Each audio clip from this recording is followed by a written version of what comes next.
Hi everybody, welcome back to Parcham. I am Richa Sharma. आज का जो सेशन है उसमें हम मंथली करंट अफेयर्स कवर करने वाले हैं और हर महीने के मंथली करंट अफेयर को हम 5 to 6 सेगमेंट्स में कवर करते हैं। ये अभी तक आई होप सबको पता चल गया होगा। आज का जो सेक्शन है उसमें हम स्टेट वाइज न्यूज़ को कवर करेंगे, यानी कि जो भी इंपॉर्टेंट न्यूज़ रही जो किसी न किसी स्टेट से प्रोमिनेंटली जुड़ी रही हो, उसमें आर्ट एंड कल्चर, अगर कुछ भी आर्ट एंड कल्चर से जुड़ी हुई न्यूज़ रही हो, कोई भी जीआई टैग्स दिए गए हों, स्टेट से रिलेटेड स्कीम्स प्रोजेक्ट्स कुछ रहे हों, किसी स्टेट के एनवायरनमेंट से रिलेटेड कुछ न्यूज़ रही हो, वो सब हम आज के सेशन में पढ़ेंगे। क्या ये सिर्फ स्टेट एग्जाम के लिए होती है? नहीं, ऐसा नहीं होता। ये जो न्यूज़ होती है सभी सेंट्रल गवर्नमेंट एग्जामिनेशंस के लिए होती है, वनडे हो चाहे स्टेट पीएससीज भी हो, लेकिन हमने इनको सिर्फ स्टेट वाइज कैटेगराइज कर दिया है ताकि आपके लिए लर्निंग ईजी हो जाए। जब आप अलग से जम्मू एंड कश्मीर की, अलग से लद्दाख की, अलग से वेस्ट बंगाल, अलग से ओडिशा, उत्तर प्रदेश की न्यूज़ पढ़ोगे एक एक करके, तो असेंबली दिमाग के अंदर बहुत सिंपल हो जाती है। ठीक है, लाइक आई टोल्ड यू, ये एक सेगमेंट है, यानी ये थर्ड वीडियो है पूरे मंथली करंट अफेयर सीरीज का। क्या पहले के 2 वीडियो नहीं देखे तो आज का समझ में नहीं आएगा? ऐसा नहीं है। जो फर्स्ट सेगमेंट था वो इंपॉर्टेंट डेज एंड थीम के ऊपर था। सेकंड सेगमेंट जो था वो appointments, awards, books and authors, obituary, इनके ऊपर था। अब ये थर्ड सेगमेंट है जिसमें हम स्टेट वाइज न्यूज़ कवर करेंगे। फोर्थ सेगमेंट आएगा जिसमें साइंस टेक डिफेंस कवर होगा, फिर स्पोर्ट्स, इंटरनेशनल, इस तरह से करके हम सारी न्यूज़ कवर करते हैं। प्रीवियस सेक्शंस अगर आपको देखने हैं, सेगमेंट्स देखने हैं, तो जहाँ पे टाइटल दिया हुआ होता है वहाँ पे आप क्लिक कीजिए तो पूरा डिस्क्रिप्शन ओपन हो जाएगा। वहाँ से आप सारे इंपॉर्टेंट लिंक्स देख सकते हो, पूरी प्लेलिस्ट को आप एक्सेस कर सकते हो। ठीक है जी, तो चलिए शुरुआत करते हैं आपके लिए एक क्वेश्चन के साथ। हाँ जी, मैं पढ़ाना शुरू करूँ उससे पहले आपसे एक क्वेश्चन पूछूंगी ताकि अलर्ट मोड में आ जाओ। इसका आंसर आज के वीडियो में मिलेगा, लेकिन कोशिश कीजिए आंसर करने का। अगर आप डेली वीकली सीए फॉलो कर रहे हो परचम से, डेफिनेटली आंसर कर पाओगे। रोज के प्रैक्टिस के लिए टेलीग्राम चैनल से जुड़ जाइए। इंस्टाग्राम के ऊपर आपके लिए क्विजेस डाली जाती हैं, इनफैक्ट स्कॉलरशिप क्विजेस भी आती हैं जिनसे कि आप कोई भी चीज़ परचेज करो परचम से तो बहुत हैवी डिस्काउंट्स आपको मिल जाते हैं।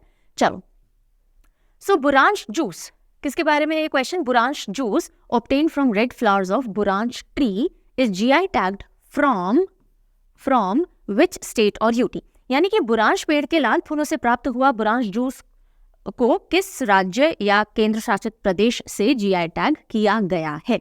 बहुत सारे जीआई टैग्स इस महीने यानी नवंबर के अंदर दिए गए और वो सब हम पढ़ेंगे, और उनमें से एक जीआई टैग दिया गया बुरांश जूस के लिए। कौन से स्टेट या यूटी से दिया गया है? जल्दी से कमेंट सेक्शन में लिखिए। I read your comments personally. मेरे सारे वीडियोस पे मैं पर्सनली कमेंट्स पढ़ती हूँ, देखती हूँ। राइट आंसर्स पे भी रिप्लाई मिलेगा, अदरवाइज भी रिप्लाई मिलेगा। चलिए आगे बढ़े उससे पहले पीडीएफ की जानकारी दे दो, because a lot many of you keep on asking about it.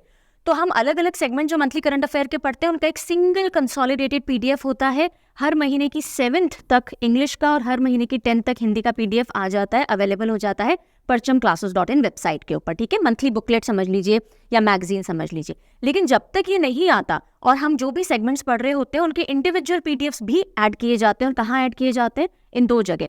अगर आपके पास सीए सब्सक्रिप्शन है या पीडीएफ बैंक है तो जैसे जैसे हम एक एक सेगमेंट पढ़ते जाते हैं उनके इंडिविजुअल पीडीएफ भी आपको मिल जाएंगे। ये दोनों कहाँ अवेलेबल होते हैं? ये परचम ऐप पे होते हैं। इंडिविजुअल पीडीएफ parchamclasses.in वेबसाइट पे होते हैं। ठीक है, अगर कोई भी डाउट, क्वेरी, कंसर्न होती है लिख दिया कीजिए। कहाँ लिखेंगे? कमेंट सेक्शन में लिख सकते हो, परचम ऐप पे चैट कर सकते हो, मेल है parchamclasses06@gmail, उस पर लिख सकते हो, और आगे मैं एक व्हाट्सएप नंबर भी बताऊंगी जिस पे कॉल या व्हाट्सएप किया जा सकता है। चलिए, so now on this note let us get started with first news of this very video.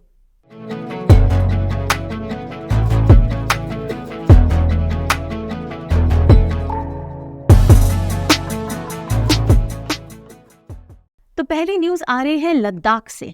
Ladakh secures 4th GI tag. Ladakh को अपना 4था जीआई टैग मिला है, और किस चीज के लिए मिला है?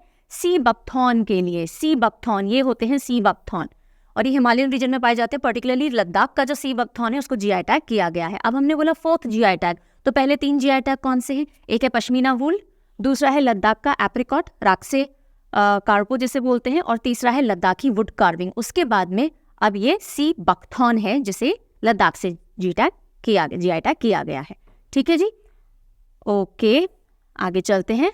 लद्दाख से ही अभी आगे की खबर है। South east Asia's first night sky sanctuary. पूरे साउथ ईस्ट एशिया की पहली नाइट स्काई सैंक्चुरी या नाइट स्काई रिजर्व कहाँ खुलने जा रहा है या कहाँ उसके ऊपर काम चल रहा है?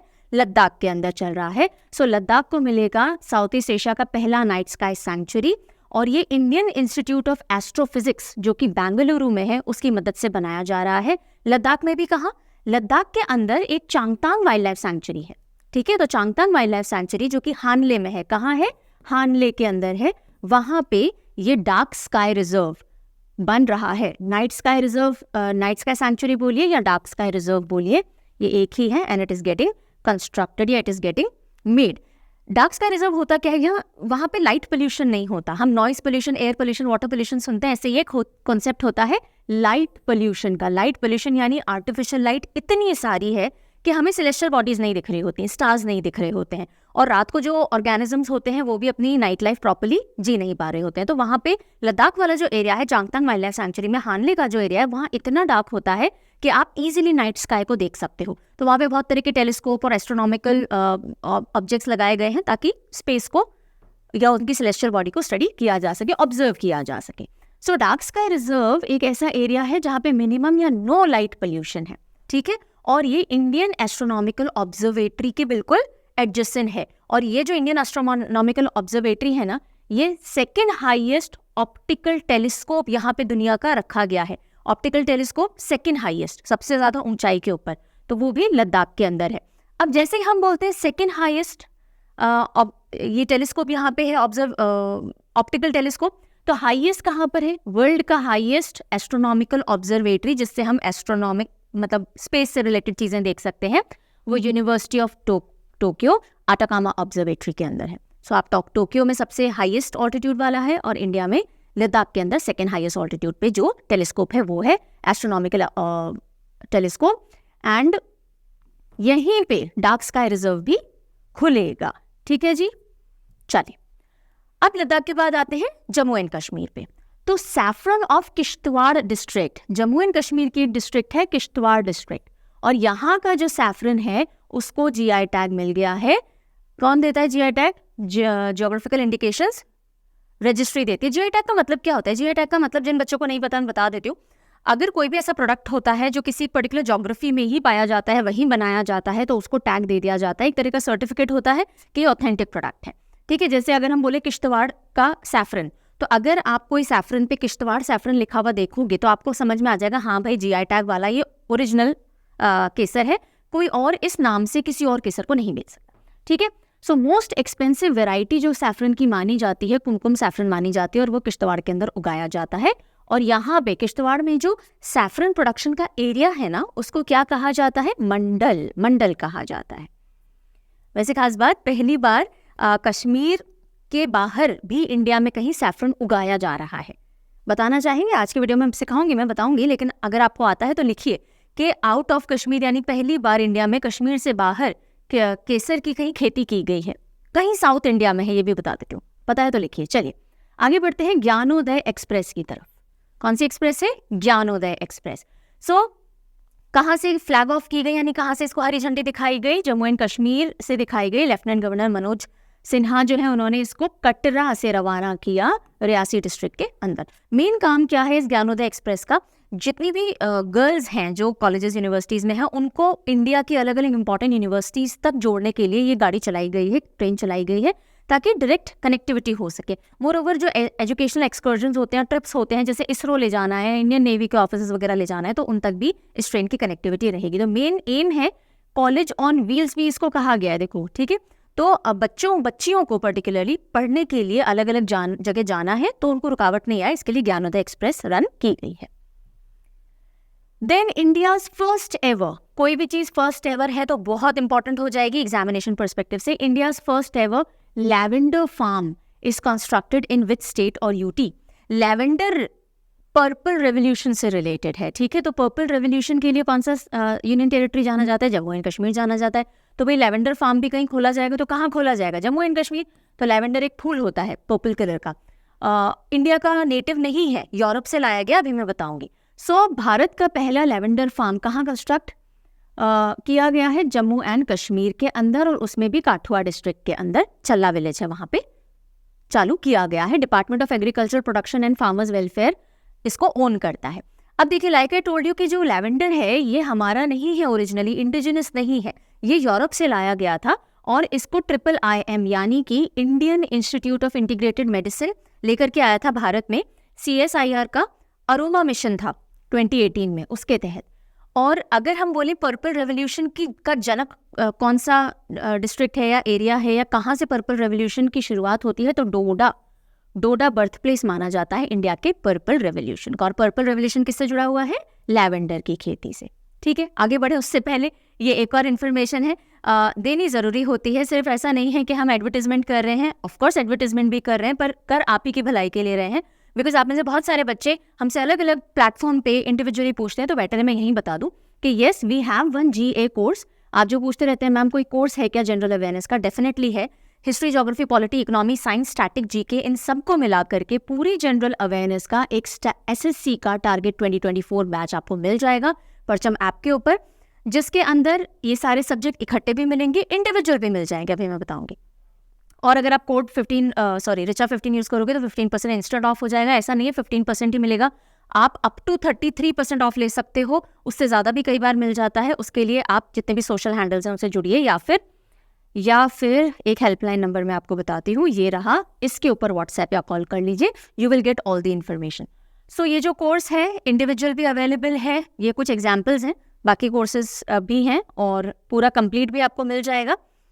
ये टारगेट 2024 यानी SSC का जो 2024-25 का कैलेंडर आउट हुआ है उसमें अगर आप अपीयर होने वाले हो तो यहाँ से आप तैयारी कीजिए। आपका कोर्स चल रहा है, हर हफ्ते इसमें क्लासेस ऐड हो जाती हैं, लाइव सेशंस भी होंगे प्रॉब्लम सॉल्विंग के, इसमें PYQ भी मिल जाएंगे आपको, PDFs भी मिल जाएंगे, मॉक पेपर्स भी मिल जाएंगे, बहुत कुछ है। वहाँ पे इंट्रो वीडियो बना हुआ है, मैंने ले रखा है, सब कुछ समझा रखा है, ऑल FAQs जाकर के रीड कीजिए, देखिए उस वीडियो को।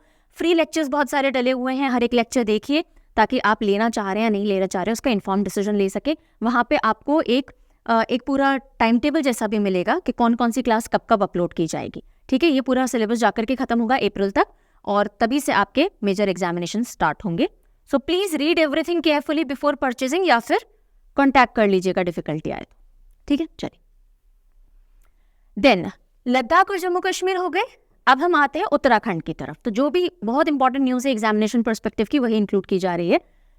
और एक और चीज़ बता देती हूँ दैट बहुत अच्छा लगता है जान करके, मैंने lot of you write to us कि मैम ये एग्जामिनेशन था, ये एग्जामिनेशन था, CA एज इट इज़ उठ करके आया है। अगर 20 सवाल थे तो 17 हम अटेम्प्ट कर पाए, 18 हम अटेम्प्ट कर पाए, 2 हमारी गलती से गलत हो गए या 1-2 क्वेश्चन नहीं आए, बाकी सब कुछ परचम से आए हैं। So this gives us a lot of confidence, और इसी कॉन्फिडेंस से मैं कहती हूँ कि आप आंख बंद करके परचम की करंट अफेयर को फॉलो कर सकते हो। सिर्फ अगर आप UPSC IAS की तैयारी कर रहे हो तो आपको एडिशनल अप्रोच के साथ पढ़ना होता है। उसके अलावा इंडिया में आप कोई भी एग्जामिनेशन दे रहे हो करंट अफेयर के लिए आप यहाँ से 100% रिलाई कर सकते हो। ठीक है, चलिए। So Uttarakhand to become the first state after Goa to adopt uniform civil code. अब इसको समझिएगा न्यूज़ को, ऐसा नहीं है कि उत्तराखंड पहला स्टेट बनने वाला है जो यूनिफॉर्म सिविल कोड फॉलो करेगा। इससे पहले गोवा कर रहा है, लेकिन गोवा ने ये यूनिफॉर्म सिविल कोड इनहेरिट किया है अपने पोर्चुगीज टाइम से ही। तो अब अभी के अगर हम कंटेम्प्रेरी टाइम की बात करें, उत्तराखंड पहला स्टेट बन सकता है, अभी बना नहीं है, जो यूनिफॉर्म सिविल कोड अडॉप्ट करेगा। ये 1 साल से बात चल रही है, अभी तक कंप्लीट नहीं हुई है, तो इसको इसी लाइट में पढ़िएगा कि अभी तक बना नहीं है, राइट। उत्तराखंड टू बिकम, बन सकता है। So Uttarakhand to become the first state after Goa. After Goa मैंने इसलिए लिख दिया ताकि आपको पता रहे कि गोवा के पास ऑलरेडी अपना यूनिफॉर्म सिविल कोड चल रहा है, अलग नाम से है, मैं दिखाऊंगी, बताऊंगी। तो अब क्वेश्चन आता है यूनिफॉर्म सिविल कोड क्या है। यूनिफॉर्म सिविल कोड बेसिकली एक यूनिफॉर्म सिविल कोड बेसिकली एक तरह से एक लॉ हो जाता है जो कि आपके सभी सिटीजन्स पे अप्लाई होगा, irrespective of their gender, there religious community, या फिर उनका जो भी तरह का इंक्लिनेशन हो। तो सबके ऊपर यूनिफॉर्म सिविल यानी इस आम जनता जो कोड फॉलो करेगी, जो कोड ऑफ कंडक्ट उनको फॉलो करना है, जो कोड ऑफ बीइंग उनको फॉलो करना है, उसको यूनिफॉर्म सिविल कोड कहते हैं। ठीक है, तो रिपोर्टेडली ये ऐसा स्टेट बन सकता है जो UCC फॉलो करेगा, और इसके लिए इन्होंने एक कमिटी बनाई थी, वो अपनी रिकमेंडेशन पेश करने वाली थी, उसके बाद लेजिस्लेटिव असेंबली के अंदर इसको पास करना था, पर अभी तक इसकी फर्दर न्यूज़ कुछ भी नहीं आई है। तो UCC एक प्रपोजल है जिससे कि पर्सनल लॉ जो इंसानों पे लागू होगी और यूनिफॉर्मली सभी सिटीजन्स पे लागू होगी, regardless of their religion, gender, sexual orientation.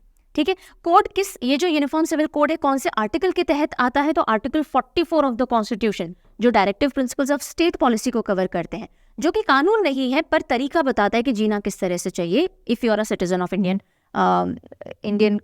हम क्या बोलेंगे, इंडिया। सो उसी के तहत यूनिफॉर्म सिविल कोड भी लाई करता है। अब क्योंकि मैंने बोला गोवा के पास ऑलरेडी यूनिफॉर्म सिविल कोड है, तो अब देखिए कब किस समय का है। तो UCC गोवा के पास है, इसने रिटेन किया था अपना कॉमन फैमिली लॉ जिसको गोवा सिविल कोड कहते हैं, जब ये पोर्चुगीज से लिबरेट किया गया था 1961 में, तो उस समय जो इनका फैमिली लॉ चलता था वो इन्होंने आगे ले लिया था, ठीक है। लेकिन बाकी सारे इंडिया की अगर हम बात करें तो सब अलग अलग पर्सनल लॉज चलते हैं अलग अलग जगह अपनी रिलीजन और कम्युनिटी के हिसाब से। मुस्लिम्स के अलग चलेंगे, हिंदूज के अलग चलेंगे, पारसीज के अलग चलेंगे, लाइक दैट। तो यूनिफॉर्म सिविल कोड लाने वाला पहला स्टेट कौन सा बन सकता है? उत्तराखंड बन सकता है। अगली न्यूज की तरफ देखते हैं। Silkyara Barkot tunnel in Uttarakhand. Silkyara Barkot tunnel in Uttarakhand news में आया। Badkot tunnel, sorry not Barkot, Badkot tunnel. तो अब न्यूज इतनी इंपॉर्टेंट नहीं है। न्यूज ये रही कि भाई ये जो टनल था अंडर कंस्ट्रक्शन है और उसका एक हिस्सा धंस जाता है और बीच में कुछ मजदूर फंस जाते हैं। लेकिन इससे इंपॉर्टेंट क्या हो जाता है कि टनल है कहाँ पे, ठीक है। जब भी कोई हादसे से रिलेटेड न्यूज आती है तो ऑब्वियसली एग्जामिनर आपसे हादसा नहीं पूछेगा, ये हादसा कहाँ, क्यों हुआ, कैसे हुआ, तो वो सब पढ़ने की जरूरत नहीं है। लेकिन अगर हादसा किसी इंपॉर्टेंट चीज से रिलेटेड है, किसी एक इंपॉर्टेंट कंस्ट्रक्शन से रिलेटेड है, तो वो कंस्ट्रक्शन कहाँ हो रहा था, क्यों हो रहा था, ये सारा थोड़ा पढ़ना होता है। तो सिलक्यारा बड़कोट सुरंग की अगर हम बात करें तो अंडर कंस्ट्रक्शन है और it is a part of 4 Dham all weather road project central government जो चला रहा है उत्तराखंड के अंदर। उत्तराखंड के 4 धाम हैं। कौन से हैं मैं नहीं बताऊंगी, आप बताओगे, बहुत बार पढ़ा चुकी हूँ। चलिए बताइए। उत्तराखंड के, एक तो भारत के 4 धाम है ना, एक है उत्तराखंड के 4 धाम। तो उत्तराखंड के जो 4 धाम है उन तक प्रॉपर ऑल वेदर कनेक्टिविटी बनाने के लिए पूरा रोड प्रोजेक्ट चल रहे हैं। उसी के तहत ये सिलक्यारा बड़कोट टनल भी है जो कि उत्तराखंड के 4 धाम प्रोजेक्ट से जुड़ा हुआ है, उसका एक हिस्सा ढह गया है। अब ये पूरा का पूरा स्टैटिक पोर्शन है, ठीक है। इसका अभी वाली न्यूज से लेना देना नहीं है, पर क्योंकि हमने एक टनल के बारे में पढ़ा है तो इंपॉर्टेंट और कौन कौन से टनल्स हैं इंडिया के अंदर वो एक जगह आपको दे दिया गया है। तो करंट के साथ स्टैटिक पढ़ना बहुत जरूरी हो जाता है, ठीक है। तो सबसे पहले बात कर लेते हैं अटल टनल की। मैं मोटी मोटी बातें बता रही हूँ, बाकी सब यहाँ लिखा हुआ है ही। अटल टनल जिसको रोहतांग टनल भी बोलते हैं, ठीक है, और ये रोहतांग पास के अंडर में बना हुआ है एंड मनाली ले हाईवे हिमाचल प्रदेश इंडिया के अंदर ये वाले इस हिस्से में पड़ता है। Eastern part of Pir Panjal range आता है। ये लॉन्गेस्ट टनल है जो कि 10,000 फीट से ऊंचाई पे बना हुआ हो, ठीक है। लॉन्गेस्ट टनल कौन सा? जो 10,000 फीट से ऊपर के एल्टीट्यूड पे कोई टनल बने हुए हैं उनमें सबसे लॉन्गेस्ट कौन सा है? आपका अटल टनल है, जिसको रोहतांग टनल भी कहते थे। फिर आता है Pir Panjal railway tunnel. Railway tunnel है ये। पीर पंजाल रेलवे टनल की हम बात करें तो इंडिया का लॉन्गेस्ट ट्रांसपोर्टेशन रेलवे टनल है। रेलवे जो कि ट्रांसपोर्टेशन में काम आते हैं ना, उनसे रिलेटेड कोई टनल है सबसे लंबा इंडिया में तो पीर पंजाल हो जाता है। फिर आता है जवाहर टनल, इसको बनिहाल टनल भी कहा जाता है और ये through out the year connectivity provide करता है श्रीनगर और जम्मू के बीच में। फिर doctor Shyama Prasad Mukherjee tunnel road tunnel है जो कि लॉन्गेस्ट रोड टनल है। इसको पहले क्या बोलते थे? चिनानी नाश्री टनल बोलते थे। तो डॉक्टर श्यामा प्रसाद मुखर्जी सबसे लंबा रोड टनल है। पीर पंजाल सबसे लंबा ट्रांसपोर्टेशन रेलवे टनल हो गया। अटल सबसे हाईएस्ट यानी 10,000 मीटर से भी 10,000 फीट से भी हायर ऑल्टीट्यूड पे बना हुआ सबसे लॉन्गेस्ट टनल हो गया, ठीक है। चलो, Uttarakhand unique products get GI tags. 15-18 करीब प्रोडक्ट्स हैं उत्तराखंड के जिनको GI टैग मिला है। इकट्ठे भरमार हुई है और वो सब हमको याद करने पड़ेंगे, एग्जामिनर पूछेगा, कोई बड़ी बात नहीं। बहुत सी चीज़ें तो कॉमन सी हैं, समझ में आ जाएंगी। तो सबसे पहले देखिएगा अल्मोड़ा लाखोरी मिर्च। तो अल्मोड़ा उत्तराखंड में आता है। पूछा कैसे जाता है GI टैग से क्वेश्चन कि भाई ये जो पर्टिकुलर चीज़ है कहाँ से GI टैग हुई है ना। तो अल्मोड़ा कहाँ है? अल्मोड़ा है उत्तराखंड के अंदर, इतना पता है। तो अल्मोड़ा की लाखोरी मिर्च, लाखोरी। उत्तराखंड के लिए हम 2 हिंट लेते हैं, एक आप खंडर भी ले सकते हो, एक आप देवभूमि भी ले सकते हो। तो खंडर लोगी तो लाखोरी, कुछ खो गया है खंडर के अंदर, तो अल्मोड़ा लाखोरी मिर्च हो गई। और वहाँ लखोरा गांव है, वहाँ पे उगाई जाती है। फिर बिच्छू बूटी फैब्रिक होता है उत्तराखंड का। खंडर के अंदर बहुत सारे बिच्छू हैं तो बिच्छू बूटी फैब्रिक आप एसोसिएट कर सकते हो। हिमालयन नेटल फाइबर से बनाया जाता है और इंसुलेशन यानी गर्मी देने के काम मतलब गर्म रहता है ये कपड़ा। उत्तराखंड का मंडुआ जो है वो फिंगर मिलेट है, तो मिलेट्स की ही एक टाइप है फिंगर मिलेट, उत्तराखंड का मांडुआ। देन आता है चामोली वुडन रामन मास्क। तो ये ट्रेडिशनल एक क्राफ्ट है उत्तराखंड की, रामन मास्क। उसके बाद अगर आप ये देखोगे नैनीताल की ब्यूटीफुल कैंडल्स हैं, इनको भी GI टैग मिला है। उसके बाद ये बहुत फेमस उत्तराखंड की रंग वाली पिछोड़ा है, कुमाऊं रीजन की पर्टिकुलरली होती है, इसको ओढ़ा जाता है, ये एक तरह से ओढ़नी है। सो रंग वाली पिछोड़ा ऑफ कुमाऊं ये ट्रेडिशनल फैब्रिक है जिसमें कुमाऊं की आर्टिस्टिक हेरिटेज देखने को मिलती है। तो ये सब भी यहाँ से GI टैग हुआ है। उसके बाद रामनगर नैनीताल लीचीज एंड रामगढ़ नैनीताल पीचेस और लीचीज ये दोनों भी हो गई है। फिर लिखाई देख लीजिएगा, कुमाऊं रीजन ऑफ उत्तराखंड जो है उसमें वुडन वुड के ऊपर ऐसे कार्विंग, नक्काशी सॉर्ट ऑफ की जाती है, उसको कहा जाता है लिखाई। लिखाई तो देवभूमि जहाँ भी होती है तो बहुत सारे स्क्रिप्चर्स लिखे जाते हैं वहाँ पे, तो लिखाई उससे आप एसोसिएट कर सकते हो। पहाड़ी तूर दाल, अरहर जिसे हम कहते हैं तूर दाल। देन माल्टा फ्रूट, बड़ा साइज का स्वीट ऑरेंज होता है हिमालयन वैली का, वो यहाँ से जीआई टैग हुआ है। देन जो मैंने आपसे स्टार्टिंग में क्वेश्चन पूछा था, बुरांश जूस, रोडेंड्रोन फ्लावर्स जो होते हैं ना, रोडेंड्रोन आर्बोरियम, रेड कलर के बुरांश ट्री के फ्लावर्स होते हैं, इनसे जूस बनाया जाता है, ये जीआई टैग हुआ है। उत्तराखंड का लाल चावल, एंड देन उत्तराखंड का काला भात ब्लैक सोयाबीन है। ओके, सो काला सोयाबीन है, ये भी यहाँ से जीआई टैग किया गया है। उसके बाद गहत आता है। गहत एक तरह का दाल है, दलहन में काउंट किया जाता है, पल्स का वैरायटी है गहत।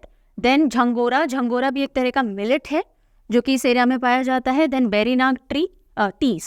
बेरीनाग लेक है उत्तराखंड के अंदर, तो बेरीनाग टी आप ऐसे याद रखेंगे। देन चौलाई, जिसको रामदाना भी कहते हैं, राजगिरा भी कहते हैं, अमरंत भी कहते हैं, व्रत में खाने में काम आता है। राजगिरे की पुड़ी और कुट्टू इस तरह की हम चीज़ें, कुट्टू तो अलग होता है, तो राजगिरी का आटा भी बोलते हैं ना, तो राजगिरा, अमरंत, चौलाई, रामदाना, ये सब एक ही चीज़ है। तो ये सारी चीज़ें उत्तराखंड से हुई हैं नवंबर के अंदर जीआई टैग, राइट। चलिए, उत्तराखंड के बाद अब हम मूव करते हैं हिमाचल प्रदेश पे। पहले हिमाचल लेना चाहिए तो फिर उत्तराखंड लेना चाहिए, तो पर कोई बात। Himachal Pradesh state launched AI powered विद्या समीक्षा केंद्र। अब ध्यान दीजिएगा, ऐसा नहीं है कि भारत में पहली बार विद्या समीक्षा केंद्र खोले जा रहे हैं, नहीं, पहले भी इससे पहले 2-3 खुल चुके हैं। लेकिन ये मैंने क्यों डाली है न्यूज़, ये डायरेक्टली कोई नहीं पूछेगा कि विद्या समीक्षा केंद्र कहाँ खुला, लेकिन विद्या समीक्षा केंद्र क्या होता है ये आपको थोड़ा सा अंडरस्टैंडिंग देने के लिए न्यूज़ ली गई है। जितनी भी एजुकेशन मिनिस्ट्री से रिलेटेड है ये विद्या समीक्षा है, तो एजुकेशन मिनिस्ट्री की जितनी भी स्कीम्स चल रही हैं, जो भी तरह की स्कीम मिनिस्ट्री चलाती है, उनसे रिलेटेड जो भी डेटा सारे स्कूल से कलेक्ट करना होता है वो विद्या समीक्षा केंद्र करेंगे। इनका ये मेन काम होता है। एआई पावर्ड होते हैं बिकॉज उनमें से बहुत सारे रिपोर्ट्स निकालनी होती हैं, एनालिसिस निकालने होते हैं। सो एम है विद्या समीक्षा केंद्र का, जितने भी स्टूडेंट एनरोलमेंट हुए, प्रोग्रेस हुई, बच्चे मेन स्ट्रीम में कितने हैं, बुक्स कौन सी मिली नहीं मिली, ये सब कुछ गवर्नमेंट स्कीम्स, एजुकेशनल स्कीम से रिलेटेड जो भी डेटा चाहिए वो सब यहाँ पे कंपाइल किया जाएगा, और इससे धीरे धीरे क्या होगा, हम उस डेटा को यूज करके और एजुकेशन को एनहांस कर पाएंगे। यह विद्या समीक्षा केंद्र हिमाचल में भी खुल गया है, ये इसका लोगो है विद्या समीक्षा केंद्र का। चलो, then tantalum the hidden treasure of Sutlej, बढ़ते हैं पंजाब की तरफ, और टेंटलम पाया गया है सतलज वाले एरिया के अंदर, and this is a very important discovery because ये एक रेयर एलिमेंट है। Tantalum is a rare element. So IIT Ropar ने डिस्कवर किया है। किसने डिस्कवर किया? आईआईटी रोपड़ ने डिस्कवर किया है। रेयर मेटल एलिमेंट्स में भी मेटालिक है या नॉन मेटालिक है, टेंटलम मेटल कैटेगरीज में आता है। तो rare metal tantalum Sutlej river Punjab में खोजा गया है। अब इसके बारे में सब कुछ आपको पता होना चाहिए कि टेंटलम को रेयर मान रहे, इतना यूजफुल मान रहे, क्यों? सबसे पहली चीज, एटॉमिक नंबर क्या है? 73। एटॉमिक नंबर क्या है? 73। इसको जो नाम दिया गया है ग्रीक माइथोलॉजिकल फिगर टेंटलस से दिया गया है। ये इलेक्ट्रॉनिक्स और सेमीकंडक्टर्स में बहुत वाइडली यूज किया जाता है। रेयर है यानी बहुत मुश्किल से मिलता है, ठीक है। अब ये इंपॉर्टेंट क्यों है? क्योंकि हाई करोजन रेजिस्टेंट होता है, बहुत इजीली करोड नहीं होता, इसके ऊपर जंक वगैरह नहीं लगती है। देन डक्टाइल होता है, यानी आप इसको ढाल सकते हो वायर में, शीट में, इसकी शेप वगैरह चेंज की जा सकती है। केमिकल अटैक से बहुत ज़्यादा इम्यून होता है, बहुत इजीली अटैक, किसी भी तरह के केमिकल से बहुत इजीली रिएक्शन नहीं देता है, पर्टिकुलरली 150 डिग्री सेल्सियस टेम्परेचर के नीचे की अगर हम बात करें। और मेल्टिंग पॉइंट बहुत हाई होता है, तो कितनी भी आप इसको गर्मी दो इजीली मेल्ट नहीं होता। इससे हायर टंगस्टन का होता है, जो हम इलेक्ट्रिक फिलामेंट, वो बल्ब फिलामेंट वगैरह में यूज़ करते हैं। बाकी उसके अलावा इसका मेल्टिंग पॉइंट हाईएस्ट माना गया है और सारे एलिमेंट से, इसलिए बहुत इंपॉर्टेंट डिस्कवरी है ये। Then coming over to Khattar साहब, कहाँ के हैं? हरियाणा के हैं। So CM Khattar launched expanded Ayushman Bharat Chirayu Haryana Yojana. अब देखो ये जो वर्ड है ना, ये कई बार बच्चे छोड़ देंगे। अब वो क्या पढ़ेंगे कि हरियाणा ने लॉन्च किया आयुष्मान भारत चिरायु हरियाणा योजना। नहीं, ये स्कीम ऑलरेडी लॉन्च थी, इसका एक्सपैंडेड वर्जन लॉन्च किया है, यानी कवरेज बढ़ा दिया गया है, ठीक है। तो जैसे कि पहले तो यही बता देती हूँ कि ये योजना 2022 के अंदर 21 नवंबर 2022 को लॉन्च हो चुकी थी, आयुष्मान भारत चिरायु हरियाणा योजना। इस बार 1 नवंबर 2023 को, जो कि हरियाणा दिवस भी आता है जिस दिन इसका फाउंडेशन हुआ था, उस दिन आयुष्मान भारत चिरायु हरियाणा योजना का एक्सपैंडेड फॉर्म लॉन्च किया गया। चिरायु योजना का फुल फॉर्म होता है comprehensive health insurance of Antyodaya units, जो बिल्कुल ही लोअर इकोनॉमिक ग्रुप्स वगैरह होते हैं उनको एक हेल्थ बेनिफिट्स के लिए 5-5 लाख रुपए की धनराशि दी जाती है। अब इसमें जो बेनिफिट पहले दिया जाता था कौन सी फैमिलीज को, जिनकी एनुअल आय 1.8 लाख रुपीज तक है, लेकिन अब एक्सपैंडेड वर्जन में इसको 3 लाख रुपए तक बढ़ा दिया गया है, बस इतना फर्क है, ठीक है। और जो हमारी प्रधानमंत्री आयुष्मान भारत स्कीम चलती है सेंट्रल लेवल पे, वही स्टेट लेवल पे चिरायु इससे चल रही थी। अब चिरायु को एक्सपैंड कर दिया गया है और इसके तहत सेम बेनिफिट होता है कि हर साल 5 लाख रुपए तक का फ्री इलाज करवाया जा सकता है। हरियाणा कौन से स्टेट से निकल के आया है? पंजाब से निकल के आया, तो पंजाब बोलने वाले पंजाब में रह गए, हिंदी बोलने वाले हरियाणा के अंदर अलग कर दिए गए 1966 1 नवंबर को। दिल्ली की तरफ रुक करते हैं। So new Delhi hosts space tech and aviation 2047 conference. तो बहुत बड़ी न्यूज़ नहीं, छोटी सी न्यूज़ है कि भाई दिल्ली ने space tech and aviation 2047 conference hold की। कहाँ पे? एरोनॉटिकल सोसाइटी ऑफ इंडिया ने इसको होस्ट किया न्यू दिल्ली के अंदर। चीफ गेस्ट कौन रहे? हमारी प्रेसिडेंट रही। एरोनॉटिकल सोसाइटी ऑफ इंडिया क्योंकि आ गया है तो भाई ये क्यों बनाई गई थी, मेन काम क्या था? एरोनॉटिकल सोसाइटी, तो स्पेस टेक्नोलॉजी वगैरह के अंदर काम करने के लिए 1948 में इसको बनाया गया था और इसके जो चेयरमैन हैं doctor G Satish Reddy, okay, ये इसके चेयरमैन है। Delhi and Fukuoka friendship agreement for strengthening in culture. So Japan और इंडिया का एक अग्रीमेंट या एक फ्रेंडशिप अग्रीमेंट चलता है जिसको Delhi and Fukuoka friendship agreement कहते हैं, जिसके तहत बहुत सारे एरियाज के अंदर मिलकर के काम होता है। तो जापान कोलैबोरेट करता है in areas of environment, culture, tourism, heritage, education, youth exchange programs etcetera. तो वो जो अग्रीमेंट था फ्रेंडशिप अग्रीमेंट, वो अगले 3 साल के लिए और आगे बढ़ा दिया गया है और जापान नॉर्थ ईस्ट एरियाज वगैरह में कंटिन्यू करता रहेगा, निकोबार साइड में कंटिन्यू करता रहेगा डेवलपमेंट के लिए, ठीक है। तो अगर पूछ लिया जाए कि भाई दिल्ली फकुओका अग्रीमेंट जो है फ्रेंडशिप अग्रीमेंट कौन से 2 देशों के बीच में? फकुओका इज इन जापान। अब हम सीधे चलेंगे नॉर्थ ईस्ट की तरफ और फिर वापस वेस्ट, सेंट्रल और साउथ की तरफ मूव करेंगे, ठीक है। नॉर्थ वाला हिस्सा मोटा मोटा खत्म हो गया। Assam government approves merger of SEBA and AHSEC। So Assam के अंदर 10th क्लास तक का यानी सेकेंडरी स्कूल एजुकेशन बोर्ड था SEBA और higher secondary is Assam higher secondary education council AHSEC। अब फैसला ले दिया गया इन दोनों को मर्ज करके एक कॉमन एंटिटी जिसको कहा गया ASSEB, Assam state school education board. तो बस ये न्यूज़ है छोटी सी, बहुत ज़्यादा इंपॉर्टेंट मैं सेंट्रल गवर्नमेंट एंगल से नहीं बोलूँगी, लेकिन मेंशन कर दिया गया है बिकॉज बहुत सारे ऐसे बच्चे भी देखते हैं जो स्टेट एग्जाम्स भी दे रहे होते हैं। सो ठीक है, सबको बहुत रटने की जरूरत नहीं है इसको। आगे चलते हैं। Water smart kit campaign. अब सवाल बन जाता है कि वाटर स्मार्ट किट कैंपेन इनमें से कौन से राज्यों या स्टेट्स में चलाई गई थी? तो आंसर आ जाएगा मेघालय। मेघालय के CM कॉनराड संगमा है, उन्होंने लॉन्च किया Meghalaya water smart kits campaign.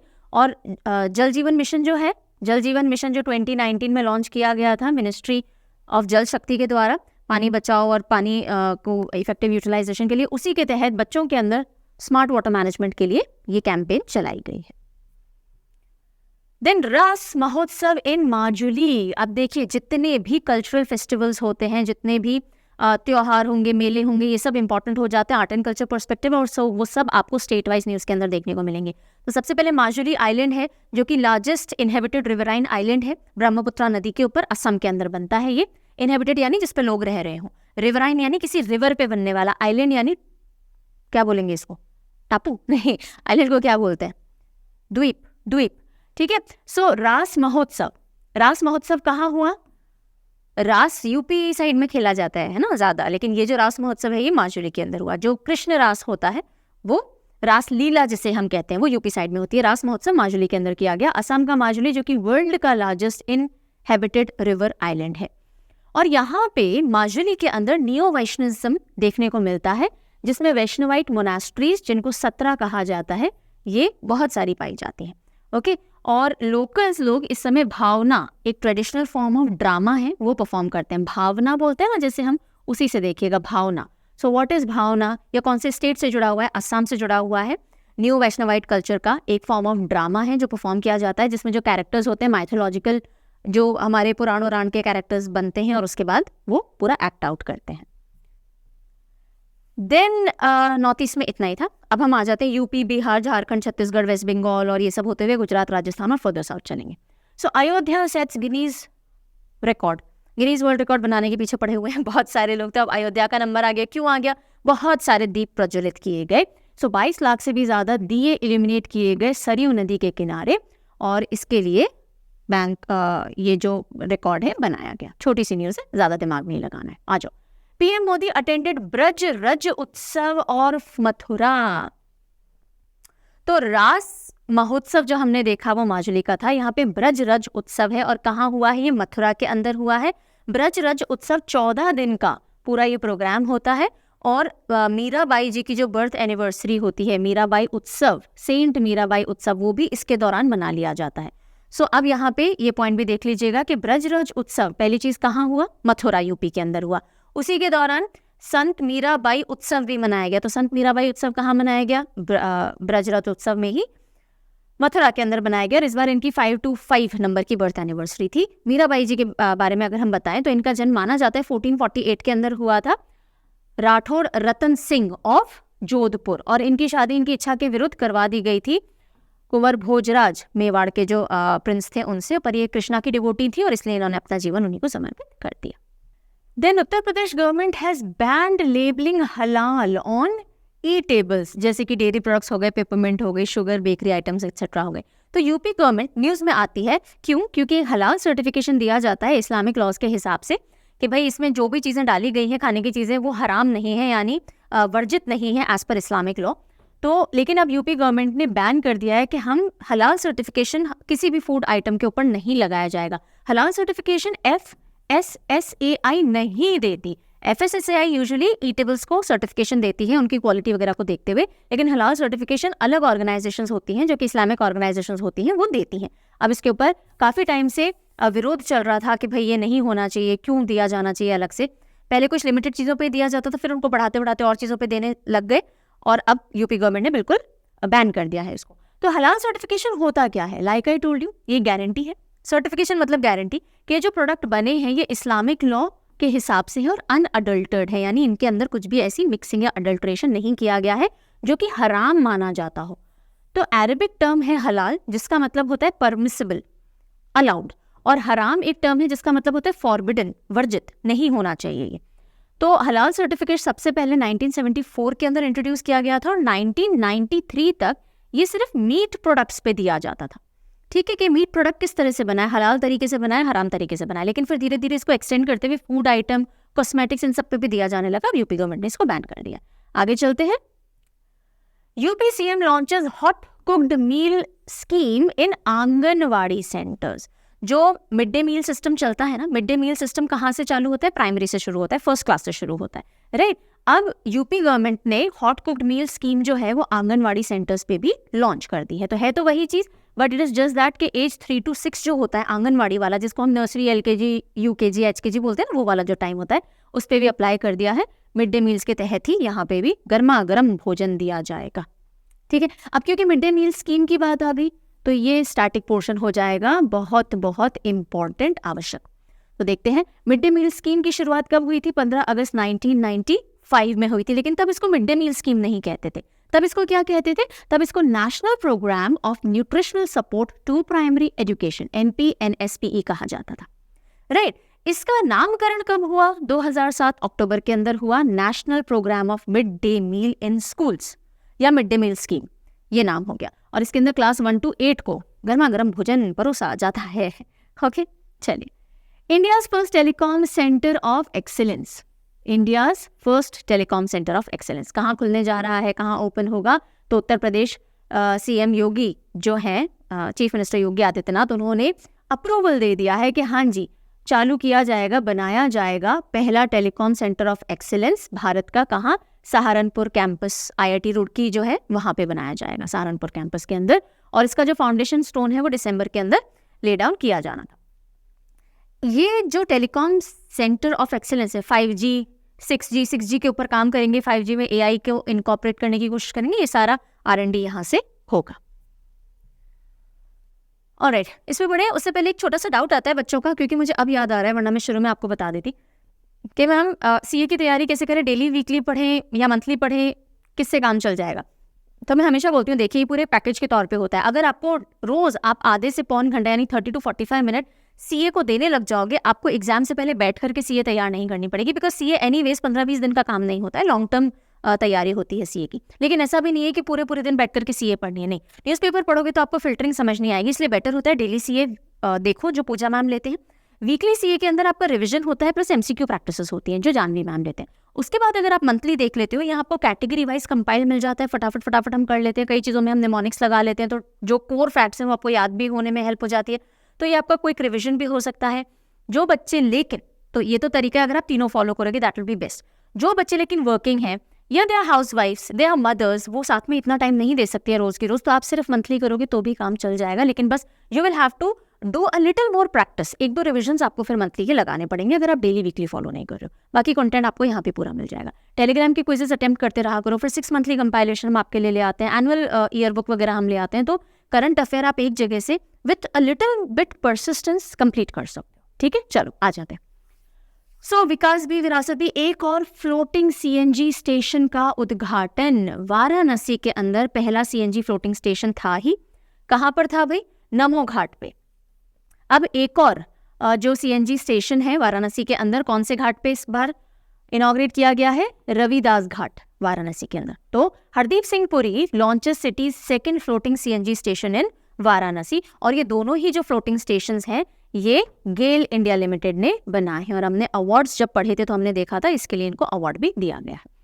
सो कंप्रेस्ड नेचुरल गैस सीएनजी के मोबाइल रिफ्यूलिंग यूनिट्स हैं, जिनसे कि बोट्स जो होती हैं सीएनजी बोट्स रन कर सकती हैं, और उसके लिए रविदास घाट के ऊपर एक रिफ्यूलिंग स्टेशन सीएनजी स्टेशन बनाया गया, और उससे पहले नमो घाट के ऊपर था ही। ओके जी, चलिए अगली न्यूज आती है मध्य प्रदेश से। तो मध्य प्रदेश का पन्ना टाइगर रिजर्व देखा जाता है न्यूज में। क्यों देखा जाता है? बिकॉज ऐसी न्यूज आती है कि एक डेलीगेशन है कंबोडिया से, वो आएगा और ट्रेनिंग लेगा पन्ना टाइगर रिजर्व में, और देखेगा कि भाई हमारा जो टाइगर रीइंट्रोडक्शन प्रोग्राम है वो हमने कैसे किया कैसे नहीं किया। तो ये तो न्यूज हो गई। अब पढ़ने वाला बच्चा बोलेगा इसका तो क्या पूछेगा, तो छोड़ देगा, लेकिन नहीं, यहाँ से स्टैटिक पूछा जा सकता है, पन्ना टाइगर रिजर्व के बारे में पूछा जा सकता है। तो where is it located? Vindhyan mountain range में लोकेटेड है। इसको टाइगर रिजर्व कब घोषित किया गया? 94 में किया गया। कौन सी नदी यहाँ से बहती है? तो केन रिवर है जो कि यहाँ से फ्लो होती है। ठीक है, ये पूरा इस टाइगर रिजर्व का एरिया है, और ये केन नदी आपको फ्लो होती हुई दिख रही है।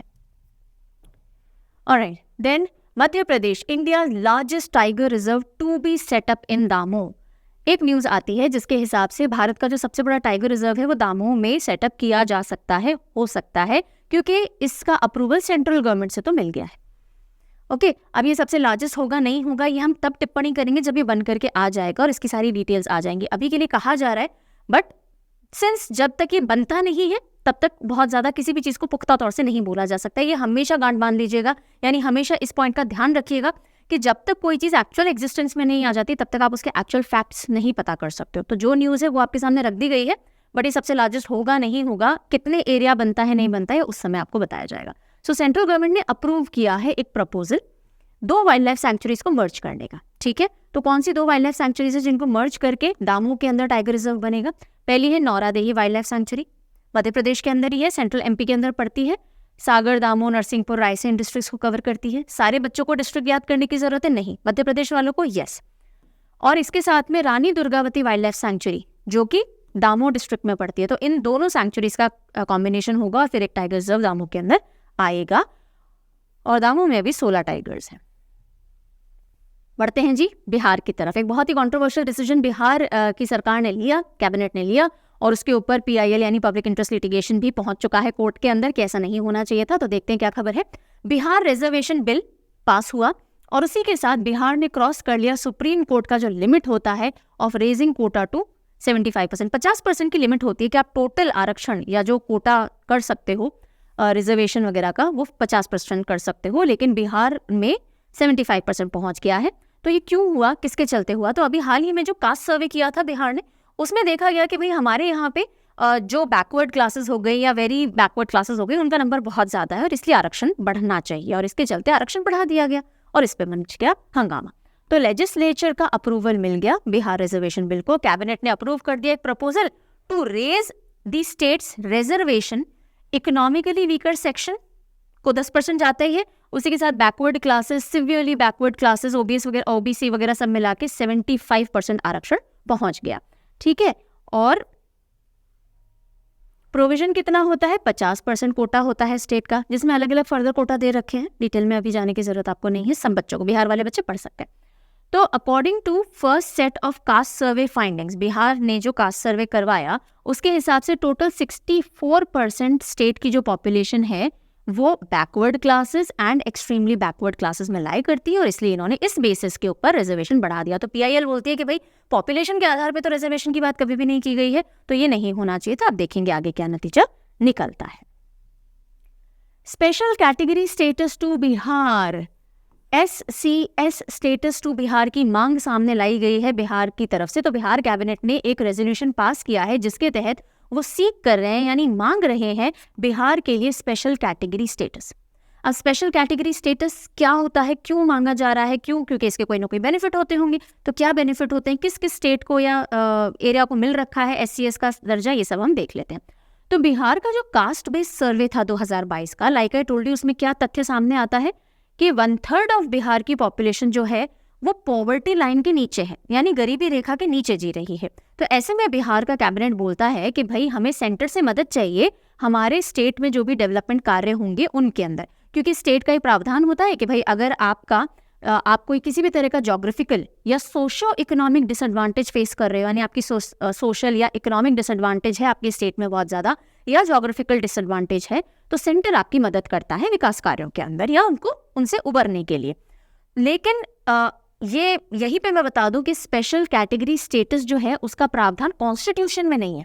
कॉन्स्टिट्यूशन ऐसा नहीं कहता कि मिलना ही मिलना चाहिए, लेकिन हाँ, जो हमारी 5th फाइनेंस कमीशन आई थी 1969 में, उसकी रिकमेंडेशन से SCS स्टेटस दिया जाने लगा था।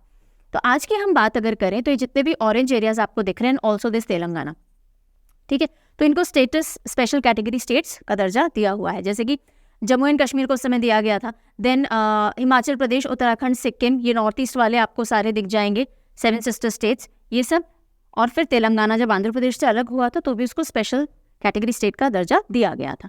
तो SCS के लिए क्राइटेरिया क्या होते हैं, इंपॉर्टेंट है ना, 5 क्राइटेरिया जिसके बेसिस पे SCS दर्जा दिया जा सकता है। या तो आप हिली और डिफिकल्ट टेरेन में हो, जैसे कि भाई हमने कहा अरुणाचल है ना, हमने कहा जम्मू कश्मीर लद्दाख वाला एरिया हो गया, ठीक है, या फिर आप स्ट्रेटेजिक लोकेशंस में हो जो इंटरनेशनल बाउंड्री के आसपास है, सिक्किम जैसा एरिया हो गया, लो पॉपुलेशन डेंसिटी है लेकिन ट्राइबल पॉपुलेशन बहुत ज़्यादा है आपके यहाँ पे, या फिर इकोनॉमिकल और इंफ्रास्ट्रक्चरल बैकवर्डनेस है, गरीबी बहुत है आपके स्टेट में, या फिर आपके स्टेट के फाइनेंसेस इस तरह के नहीं है कि आप खुद मैनेज कर सकते हो चीज़ें, तो आपको ये स्टेटस दिया जा सकता है। सबसे पहले ये स्टेटस किसको दिया गया था? जम्मू एंड कश्मीर, असम और नागालैंड को दिया गया था 1969 के अंदर। आज की बात करें तो टोटल 11 स्टेट्स हैं जिनको ये दर्जा दिया गया है, असम, नागालैंड, हिमाचल। अब जम्मू एंड कश्मीर और लद्दाख इससे बाहर आ गए यूटी होने के कारण, ठीक है। सो असम, नागालैंड, हिमाचल, मणिपुर, मेघालय, सिक्किम, त्रिपुरा, मैंने अरुणाचल पहले तो नहीं बोला था, ध्यान दे दीजिएगा, मिजोरम, उत्तराखंड एंड तेलंगाना, ठीक है। तो इनको स्पेशल कैटेगरी स्टेट स्टेटस मिला हुआ है। तेलंगाना को न्यूली मिला था जब वो आंध्रा से बाहर आया था। अब बात आती है भाई ऐसे क्या बेनिफिट मिलते हैं कि बिहार भी चाह रहा है। तो एक बेनिफिट, सब सारे बेनिफिट ना कहीं फंडिंग से रिलेटेड होते हैं। एडिशनल इंसेंटिव्स मिलते हैं, फाइनेंशियल इंसेंटिव हो गए, फंडिंग मिलती है। जैसे कि हम देखते हैं कुछ सेंट्रल गवर्नमेंट के अगर प्रोजेक्ट्स आते हैं तो ये स्पेशल कैटेगरी स्टेट्स को, जहां बाकी स्टेट को 50-60% तक फंडिंग आ रही होती है, इनको 90% फंडिंग आती है सेंटर की तरफ से, राइट। इसी के साथ इनको incentives in the sense concession मिल जाते हैं कस्टम्स में, एक्साइज में, इनकम टैक्स में। तो काफ़ी सारे फाइनेंशियल बेनिफिट्स के चलते ये स्टेटस मांगा जा रहा है। समझ में आ गई कहानी? Okay. PM Modi's visit to Ulihatu है ये, ऑन द ओकेजन ऑफ जनजातीय गौरव दिवस, बिरसा मुंडा जयंती, जनजातीय गौरव दिवस, ट्राइबल डे। तो ये आता है 15 नवंबर को, और इस दिन उलीहातू के अंदर पीएम मोदी जी विजिट करते हैं। और ये जगह, ये विलेज कौन सा है जहां बिरसा मुंडा जी का जन्म हुआ था, बर्थ प्लेस ऑफ भगवान बिरसा मुंडा। पहले पीएम जो कि इस एरिया में गए हैं, ट्राइबल एरिया के अंदर, उलीहातू के अंदर, और वहीं से उन्होंने विकसित भारत संकल्प यात्रा भी लॉन्च की। विकसित भारत संकल्प यात्रा ये एक फ्लैगशिप स्कीम होने वाली है, सेंट्रल स्कीम, जो कि जितने भी मतलब सेंट्रल स्कीम नहीं होने वाली है, let me correct my self, जितनी भी सेंटर की फ्लैगशिप स्कीम्स हैं अलग अलग मिनिस्ट्रीज की, स्पेशली जो सोशल वेलफेयर वगैरह से जुड़ी हुई हैं, उनकी इन्फॉर्मेशन सब तक पहुंच सके, उसके लिए विकसित भारत संकल्प यात्रा की शुरुआत की गई है। जितनी भी पंचायत हैं उन तक सारी सेंट्रल फ्लैगशिप स्कीम्स की जानकारी 25 जनवरी 2024 तक पहुंच जाए, यानी they should be well informed कि हमारे भले के लिए कौन कौन सी योजनाएं चलाई जा रही हैं। ओके, ये हो गई बात। चलिए आगे बढ़ते हैं। PM Modi launched PMPVTG mission, वही उसी जगह से, यानी कि झारखंड से ही, झारखंड के अंदर है ओलिहातू, है ना, वहीं से प्रधानमंत्री PVTG मिशन की भी शुरुआत की गई, जिसके तहत 24,000 करोड़ रुपए की पूरी स्कीम लाई जाएगी, जिसका मेन एम क्या होगा? PVTG क्या है? पर्टिकुलरली वल्नरेबल ट्राइबल ग्रुप्स, इन तक बेनिफिट्स पहुंचाना। पर्टिकुलरली वल्नरेबल ट्राइबल ग्रुप्स होते हैं जिनको कहीं भी रिकॉग्निशन भी नहीं होता है ना, इनके आधार वाधार ढंग से बने हुए होते हैं ना, स्कीम्स इन तक पहुंच रही होती हैं, तो उन तक बेनिफिट पहुंचाना। 18 स्टेट और यूनियन टेरिटरी के 75 PVTGs जो हैं उनको कवर करते हुए ये स्कीम लॉन्च की जा रही है, जिसमें जितनी भी बेसिक फैसिलिटीज हैं वो उन तक पहुंचे। Got it? आगे देखते हैं।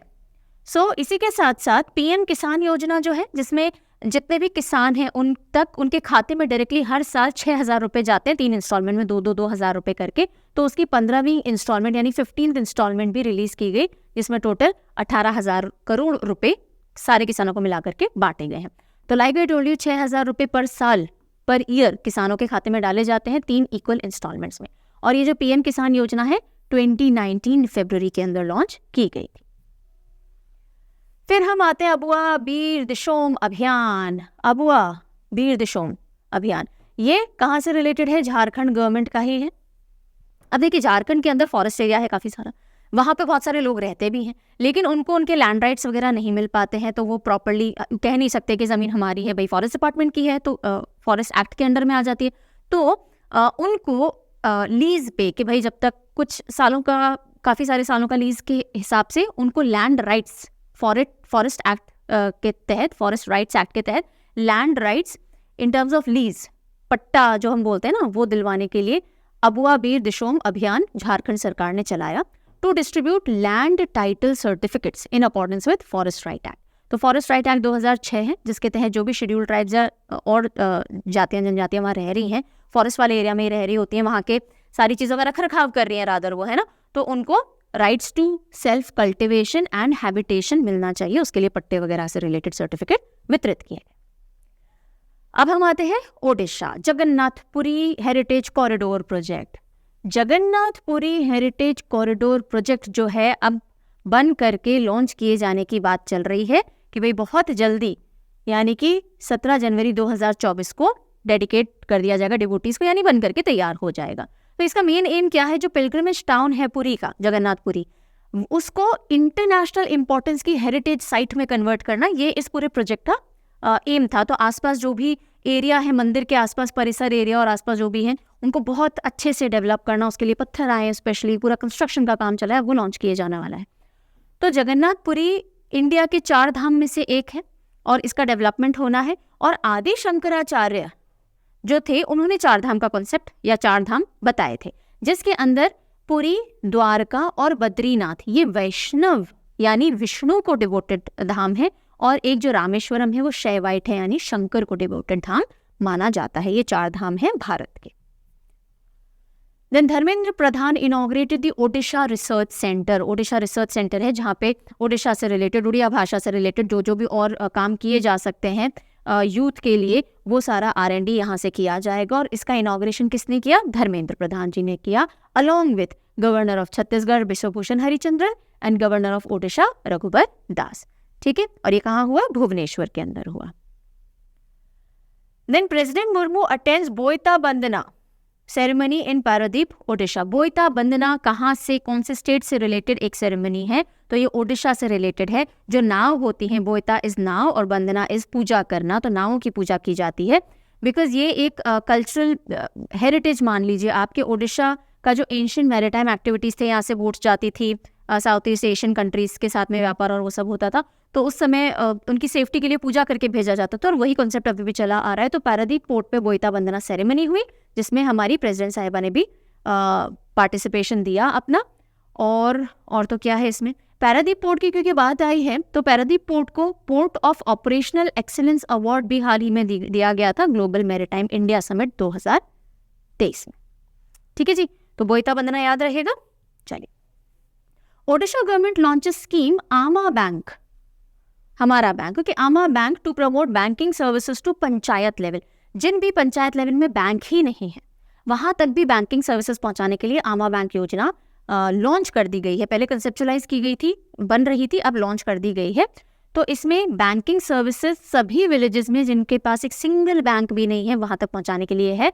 और state government free space provide करेगा बैंक को 5 साल तक, यानी वो जगह का कोई किराया भाड़ा नहीं देना है आपको।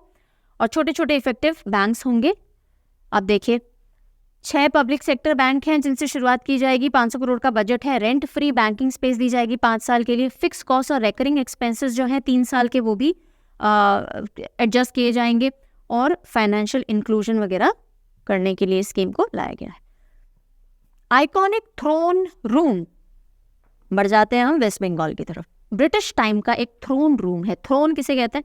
सिंहासन। सो अलग अलग राजा महाराजाओं के जो सिंहासन थे वो रखे गए हैं कहीं पे, उसको थ्रोन रूम कहते हैं। तो iconic throne room at Raj Bhavan in Kolkata, उसका नाम बदल करके सरदार पटेल जी के ऊपर रख दिया गया है और अब इसका नाम है सरदार वल्लभ भाई पटेल यूनिटी रूम। ठीक है, तो ब्रिटिश एरा का ये जो थ्रोन रूम है इसका नाम चेंज हो गया है सरदार वल्लभ भाई पटेल जी के नाम पे। और कौन थे सरदार वल्लभ भाई पटेल? पहले डेप्यूटी पीएम थे भारत के, होम मिनिस्टर रह चुके हैं इंडिपेंडेंट इंडिया के। थ्रोन रूम के अंदर आइकॉनिक हिस्टोरिकल पर्सनालिटीज के राजगद्दियां सिंहासन है, जैसे कि लॉर्ड वेलेस्ली हो गए, टीपू सुल्तान हो गए और भी। और जो गांधी जी की जो हम बोलेंगे एशेस, जो उनकी खाक या राख हम बोलते हैं, वो ले जाने के लिए जो अर्न का इस्तेमाल किया गया था, अर्न जो बोलते हैं कलश, तो वो भी यहाँ पे रखा गया है। देन इसी के साथ साथ जो गवर्नर हैं वेस्ट बंगाल के सीवी आनंद बोस, उन्होंने ये डिसीजन लिया है कि एक एकेडमिक चेयर सरदार वल्लभ भाई पटेल जी के नाम पे स्टार्ट की जाएगी कैलकाटा यूनिवर्सिटी के अंदर। ठीक है, मतलब एक चेयर का मतलब एक सीट, बेसिकली एक नया एडिशन होगा। देन घोल fish declared fish of Gujarat. तो ईस्ट से आ जाओ सीधे वेस्ट की तरफ, अब Gujarat, Rajasthan and further south चलेंगे। तो स्टेट फिश ऑफ गुजरात किसे डिक्लेयर कर दिया गया है? घोल फिश को, जिसको ज्यू फिश भी कहा जाता है। और ये अनाउंसमेंट सीएम भूपेंद्र पटेल जी ने किया 2 डेज ग्लोबल फिशरी कॉन्फ्रेंस में, जो कि अहमदाबाद गुजरात के अंदर कंडक्ट की गई थी। ठीक है, ये है घोल मछली, state fish of Gujarat. Okay, Barda wild life sanctuary is set to become the second home of Asiatic lions. Asiatic lions कहाँ पाए जाते हैं इंडिया के अंदर? कौन से नेशनल पार्क या वाइल्ड लाइफ सेंचुरी के अंदर? Gir national park and wild life sanctuary के अंदर पाए जाते हैं। तो गिर के बाद अब अगर एशियाटिक लायंस को कहीं कंजर्व किया जाएगा या उनको नेचुरल हैबिटेट में रखा जाएगा तो वो बर्दा वाइल्ड लाइफ सेंचुरी में किया जाएगा। ठीक है, तो गुजरात के फॉरेस्ट डिपार्टमेंट ने प्रपोजल दिया है कि भाई बर्दा वाइल्ड लाइफ सेंचुरी के अंदर एशियाटिक लायंस को रखा जाए। और प्रोजेक्ट लायन @2047 के तहत ये सारा बातचीत चल रही है। प्रोजेक्ट लायन की शुरुआत 2021 में हुई थी एशियाटिक लायंस की आबादी को और बढ़ाने के लिए। अब देखो मैप पे देख लो, ये रहा आपका Gir national park and wild life sanctuary. ठीक है, Gir national park and wild life sanctuary. और ये रहा बर्दा वाइल्ड लाइफ सेंचुरी, जिसको second home to Asiatic lions बनाने की बात की जा रही है। बर्दा वाइल्ड लाइफ सेंचुरी 79 में शुरू हुई और अगर हम 2020 का डेटा देखें एशियाटिक लायंस का, तो इंडिया में 674 लायंस हैं जो पहले के मुकाबले बढ़े हैं, यानी 2015 के मुकाबले अगर हम देखें। 2 सब स्पीशीज होती है लायन की, एक होता है अफ्रीकन लायन, एक होता है एशियाटिक लायन। भारत में एशियाटिक लायन पाया जाता है। अफ्रीकन लायन को पैंथेरा लियो कहते हैं और एशियाटिक लायन को पैंथेरा लियो पर्सिका कहते हैं। स्पीशीज, सब स्पीशीज का नाम चेंज हो जाता है। वर्ल्ड लायन डे कब आता है? 10 अगस्त को आता है। ओके, चलो, ये छोटी सी न्यूज़ है, बहुत इंपॉर्टेंट नहीं है, लेकिन कई बार क्या होता है पर्सनालिटी से रिलेटेड क्वेश्चन आ जाता है कि सो एंड सो पर्सन कौन सी फील्ड से जुड़ा हुआ है, अगर पर्टिकुलरली उनका निधन हो जाता है एक्सेट्रा, तो इसलिए डाल दिया गया है Mumbai street to be named in the memory of actor Vikram Gokhale. तो आपसे ये नहीं पूछा जाएगा कौन सी मुंबई की स्ट्रीट को उनके ऊपर नाम दिया गया, नहीं। विक्रम गोखले जी कौन थे? तो ये एक national award winning actor director थे। विक्रम चंद्रकांत गोखले इनका पूरा नाम है। इनको संगीत नाटक अकादमी अवार्ड भी मिल चुका है। कौन से साल में मिला है पूछा जा सकता है, 2011 में। बस इसीलिए इस न्यूज़ को डाला गया है और कोई प्रयोजन नहीं है। Hostile activity watch kernel HAWK system, hawk किसको बोलते हैं? बर्ड होता है ना, प्रे बर्ड होता है। तो हॉक सिस्टम है जिसको लाया गया है, कहाँ पे लाया गया है, क्यों लाया गया है, या हॉक का फुल फॉर्म क्या होता है आपको पता होना चाहिए। Hostile activity watch kernel. Hostile activity यानी जानवरों का अगर पोचिंग हो रही है, शिकार हो रहा है, तो उससे रिलेटेड निगरानी रखने के लिए हॉक सिस्टम को इंट्रोड्यूस किया है कर्नाटका फॉरेस्ट डिपार्टमेंट ने wild life trust of India के साथ मिलकर के। तो कर्नाटका फॉरेस्ट डिपार्टमेंट में हॉक इंट्रोड्यूस हुआ है, जो कि cloud based information management system है, इन्फॉर्मेशन एक्सचेंज करेगा wild life crime, criminals, mortality, wild life में जो भी कोई मर रहा है जानवर इधर उधर, उन सबका। ऐसा नहीं है कर्नाटका पहला है जिसने ये लॉन्च किया है, नो, केरला के अंदर एक्चुअली इसको बनाया गया था 2017 में, और ऑफिशियली 2019 में केरला ने यूज़ किया हॉक। वहीं से टेक्नोलॉजी अब कर्नाटका ने अपने हिसाब से कस्टमाइज करके यूज़ की है, ठीक है। हॉक का फुल फॉर्म ध्यान रखें। देन कर्नाटका में ही Bengaluru hosted Namma Kambala on November 25 and 26। Namma Kambala जो कर्नाटका की बफलो से रिलेटेड एक रेस होती है, कंबला, ठीक है। तो बफलो रेस है जो ऑर्गेनाइज की गई कर्नाटका में, और it is a cultural sport, right. और पहली बार इसको बेंगलुरु के अंदर कंडक्ट किया गया। ये विंटर मंथ्स में होती है, जब फार्मर्स अपना हार्वेस्ट वगैरह लेते हैं ना, तो हार्वेस्ट फेस्टिवल्स के दौरान इसको मनाया जाता है विंटर्स में। देन हम अभी देखेंगे, जैसे तमिलनाडु में जल्लीकट्टू हम देखेंगे, उसी तरह से अलग अलग जगह अलग अलग तरह से इस टाइम पे सेलिब्रेशंस किए जाते हैं, इंक्लूडिंग बफलो, ऑक्स एटसेट्रा, ठीक है। चलिए अभी तो चलते हैं आगे कर्नाटका पे। बानेरघट्टा स्लॉथ बेयर रेस्क्यू सेंटर, कौन? बानेरघट्टा स्लॉथ बेयर रेस्क्यू सेंटर, उसको 18 साल हो गए पूरे। इसलिए उससे आपसे क्या पूछा जा सकता है, कितने साल पूरे हुए? नहीं, आपसे पूछा जा सकता है बानेरघट्टा स्लॉथ बेयर रेस्क्यू सेंटर कहाँ है, तो ये है कर्नाटका के अंदर, और ये वर्ल्ड का second largest sloth bear rescue centre है, जिसको कि जो स्लॉथ बेयर यानी रीछ मदारी उसका नाच वगैरह दिखाता है ना, वहाँ से बचा करके रीछों को लाया जाता था। स्लॉथ बेयर जिसे बोलते हैं, भालू जैसा ही दिखता है, उसका भाई मान लो, और उसको रखा जाता है। तो इसको 2005 में कर्नाटका के अंदर इस्टेब्लिश किया गया था। अब अगर आपको मैं बोल रही हूँ बानेरघट्टा सेकंड लार्जेस्ट है, तो सवाल आता होगा लार्जेस्ट कौन सा है? आगरा बेयर रेस्क्यू फैसिलिटी जो उत्तर प्रदेश में है, वो लार्जेस्ट बेयर रेस्क्यू फैसिलिटी है India.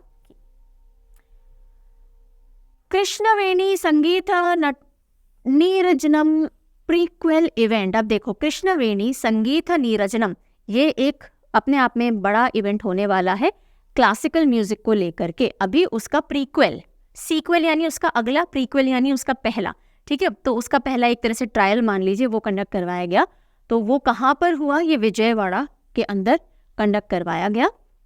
So ministry of tourism, ministry of culture, संगीत नाटक अकेडमी और आंध्र प्रदेश की स्टेट गवर्नमेंट, इन सब ने मिलकर के इसका प्रीक्वेल किया है। तो प्रीक्वेल के ऊपर तो क्वेश्चन नहीं आएगा, लेकिन कृष्णवेणी संगीत नीरजनम, ये जो क्लासिकल म्यूजिक से रिलेटेड एक पूरा फेस्टिवल हुआ, ये कहाँ हुआ? तो आंध्र प्रदेश के अंदर हुआ, विजयवाड़ा के अंदर। अभी हुआ नहीं है, होगा ये दिसंबर में, अभी इसका प्रीक्वेल हुआ है, ठीक है। बस इतनी सी बात आपको बतानी है, ये इंपॉर्टेंट है भाई। पहला 3D पोस्ट ऑफिस, पहला 3D टेम्पल, ये क्वेश्चन एग्जाम में देखे ही जा रहे हैं, तो अब टेम्पल देख लीजिए। Telangana unveils world's first 3D printed temple. तो यहीं पे मुझे बता दो, वर्ल्ड का पहला 3D प्रिंटेड पोस्ट ऑफिस कहाँ स्टार्ट हुआ था, ओपन हुआ था, वो मुझे लिख करके बता दो कमेंट सेक्शन में। मैं आपको बता देती हूँ फर्स्ट 3D प्रिंटेड टेम्पल, तो ये हुआ तेलंगाना के अंदर सिद्दीपेट डिस्ट्रिक्ट में। अब यहाँ पे आप देख सकते हो, ये मोदक के आकार का एक टेम्पल बनाया गया, गणेश जी को डिवोटेड, स्क्वायर बनाया गया, शिव जी को डिवोटेड, लोटस जैसा बनाया गया, सरस्वती माँ को डिवोटेड, सॉरी नॉट सरस्वती माँ, गॉडेस पार्वती को डिवोटेड, ठीक है। तो ये अलग अलग टेम्पल यहाँ पे देखे गए, तेलंगाना याद रखिएगा। हैदराबाद सदर फेस्टिवल, अब देखिए सदर आ गया। सो सदर फेस्टिवल में भी आप देख सकते हो, ये ऑक्सेस, बफलोज इन्वॉल्व होते हैं, और बेसिकली बफलो के साथ में ही इसको किया जाता है। हट्टे खट्टे बफलो होते हैं, जैसे कि हम जल्लीकट्टू में भी देखते हैं, जैसे कि अभी हमने कर्नाटका के केस में भी देखा। तो बफलो के साथ में सेकेंड डे आफ्टर दिवाली को ये एक फेस्टिवल, जिसमें एक तरह से परेड होती है बफलोज की, और ये यादव कम्युनिटी प्रैक्टिस करती है जो सदर फेस्टिवल है, ठीक है। तो कौन से स्टेट में? हैदराबाद, तेलंगाना के अंदर इसको मनाते हैं, और यादव कम्युनिटी मनाती है। इसको दुन्ना पोथलू पांडुगा भी बोला जाता है, दुन्ना पोथुला पांडुगा। और पूरे इंडिया में अलग अलग नाम से इस फेस्टिवल को मनाया जाता है। Like I told you, jallikattu Tamil Nadu में मनाते हैं, सदर सम्मेलन तेलंगाना के अंदर मनाते हैं, और ये काफ़ी पुराने टाइम से खेला जा रहा है। पौराध्वनि प्रोग्राम, पौराध्वनि प्रोग्राम कौन से स्टेट के अंदर हुआ? तो केरला स्टेट लिटरेसी मिशन है ये पौराध्वनि प्रोग्राम। इसका मेन एम क्या है कि जितने भी सिटीजन्स हैं उनको इन्फॉर्म्ड सिटीजन्स बनाना, यानी कि जो भी बेसिक बातें किसी सिटीजन को पता होनी चाहिए, उनके राइट्स के बारे में, उनकी ड्यूटीज़ के बारे में, लॉज के बारे में, हेल्थ के बारे में, वो सब इनको इन्फॉर्म करना। तो केरला स्टेट का लिटरेसी मिशन है जो कि लॉन्च किया गया है पौराध्वनि प्रोग्राम नाम से।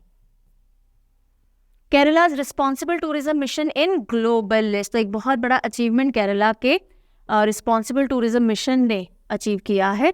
ग्लोबल लिस्ट है united nation world tourism organisation की, उसमें इसको जगह मिली है केस स्टडीज़ में। Prestigious list of case studies curated by UNWTO, ये ट्रेड ऑर्गेनाइजेशन नहीं, टूरिज्म ऑर्गेनाइजेशन है।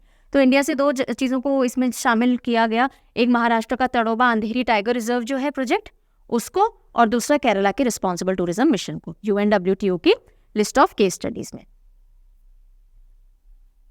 Nitin Gadkari inaugurates classical imperial luxury cruise in Kerala.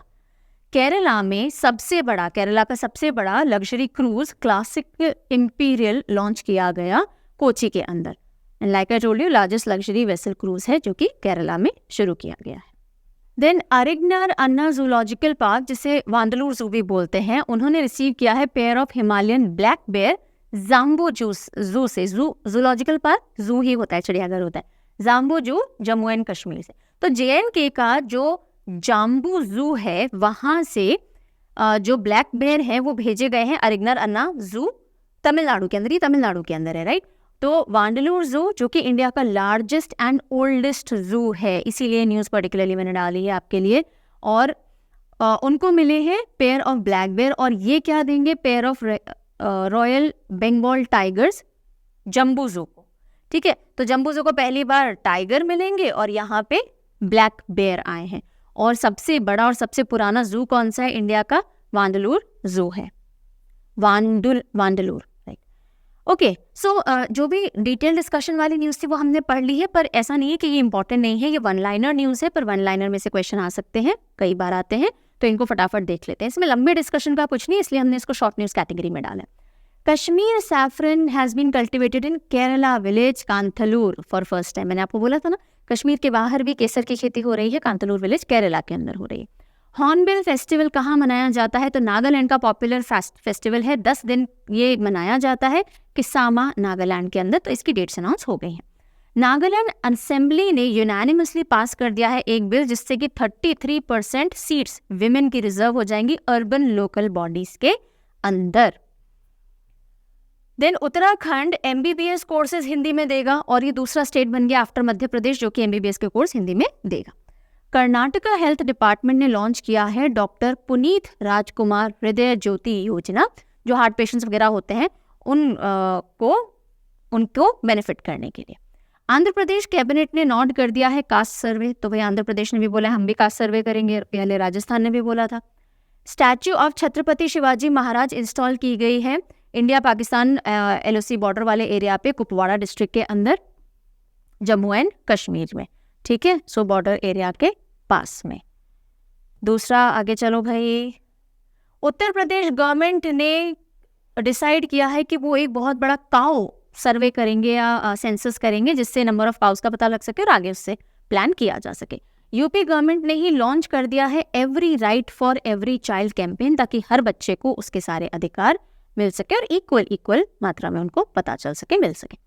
President Draupadi Murmu ने लॉन्च किया है नेशनल एजुकेशन कैंपेन, जिसका नाम है new education for new India. कहाँ से? ओडिशा से। तो ओडिशा का जो ब्रह्म कुमारी ईश्वरीय विश्वविद्यालय संबलपुर है, वहां से इस कैंपेन को लॉन्च किया गया है, new education for new India.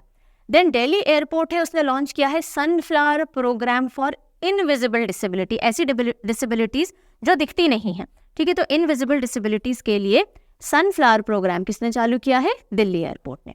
Then Ganga Pustak Parikrama का 2nd edition national book trust ने लॉन्च किया, जो कि शुरू हुआ उत्तराखंड के गंगोत्री से और खत्म होगा वेस्ट बंगाल के गंगा सागर तक, ठीक है। तो ये एक और बात आपको ध्यान में रखनी है। और जाते जाते, शुरुआत क्वेश्चन से की थी, एंड भी क्वेश्चन पे करेंगे, जाते जाते मुझे इस क्वेश्चन का आंसर दीजिए। इसका आंसर आपको मिलेगा आगे आने वाले वीडियोस में, लेकिन अभी के लिए तो आपको बताना पड़ेगा। Which 2 Indian cities have recently been joined in the UNESCO Creative Cities Network? यानी कि हाल ही में कौन से 2 भारतीय शहर यूनेस्को क्रिएटिव सिटी नेटवर्क में शामिल हुए हैं?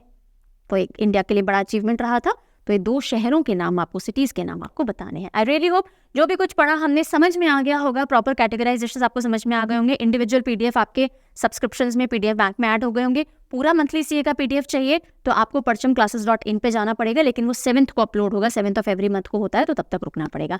Until we meet next day, really good care of yourself. Bye-bye.